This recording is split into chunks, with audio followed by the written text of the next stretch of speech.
My name is Angelicas. I'm a graphic design student, blogger, and writer. I write stories and take pictures of little moments. When a person looks at or reads my work, my goal is for them to wonder. Looking at Idelle Weber's work, I think that she likes this aspect of wonder as well. Idelle Weber is a rarity.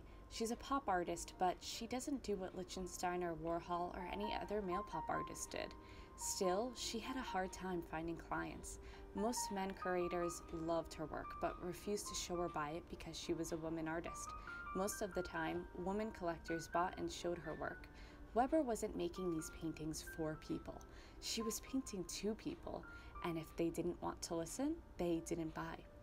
She was even encouraged to stop painting to be a housewife, but persistence shows in each of her brushstrokes and outlines.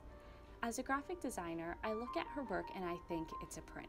From a safe distance, it looks like something that's made to be mass-produced, but after inching closer, each background reveals itself to be carefully stroked by her brush. She has touched every part of her work with her hand, using ink or watercolor or oil or acrylic and sometimes linen. It's all over paintwork done well. In Weber's paintings, I'm being forced to look at the depth of the unseen. I'm looking at this subject who's totally in the dark, and yet I know exactly who he is. It's amazing psychology. There are no faces, no individuality, no features. She uses the bare minimum. Her style is a simple silhouette paired with a graphic or colored background, yet we see people and recognize them in the nothingness. We know who she's painting. The result is a universally humane painting of shadows. Everything but the subject is defined, with patterned lines, noisy colors, dark and light hues. There's a strong graphic element, but that's not what pops.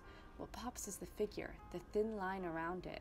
All of this combines to create an outline of what is mostly portrayed as the masculine archetype.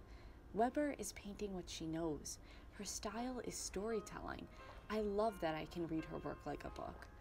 What she wants us to see is what's left in the dark, because as a woman artist in the 60s, competing against Jasper Johns and Rauschenberg, she was left in the dark. For a change, in her paintings, the men are not brought to light. The subjects are figures she would always see in the big city of New York, but there are no women in these big positions. Her own work lacks her. While the subjects fit in the craziness, viewers become creators. The use of straight, dark, continual lines leads us to a place we have been. Everyone can play artist in her work because everyone has been in it, either as the man in the center or the woman looking on.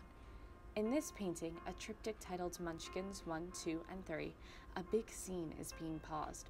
Each alternating black and yellow checker in this box has been hand-painted using a ruler.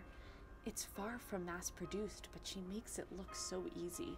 We see the fluorescent light illusion and the little men under it all. She painted each canvas in separate rooms, and they connect because Weber was so articulate in the placement and size of her figures. There's also a sense of opportunity in her work that wasn't there for her when she completed them, but her paintings are extremely generous because she opens the way for anyone to move through them. I think we can all relate to Weber because we all lose and have opportunities. I relate to Weber because, like her, I like to take the opportunity and present it myself, and that's exactly what she did. She told a story and left some things out so that we can put them in. It makes me look at my own photographs and stories to make sure that there's just enough poetry, but there's also just enough left out, because someone else has to have room to imagine, and someone else has to have room to create.